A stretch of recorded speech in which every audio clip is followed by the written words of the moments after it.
Welcome to this course on creating a dystopian city using traditional painting techniques and Cinema 4D. In the series of lessons, we will cover a lot to give you a solid understanding of the creative and technical steps of combining traditional and 3D illustrative techniques.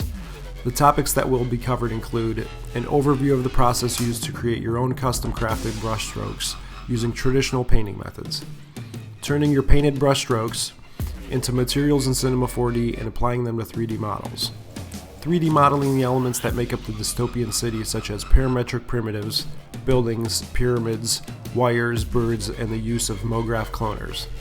How to establish a solid composition using the rule of thirds and leading the eye to the main focal of the image. Lighting using visible omni-lights and environment fog. Multipass rendering using the standard renderer, cell renderer, and sketch and tune. Post-production workflows in Adobe Photoshop covering compositing, painting, glows, lighting, and effects for enhanced visual impact. Ready to learn the methods for creating a dystopian city using traditional painting techniques and Cinema 4D? Enroll today.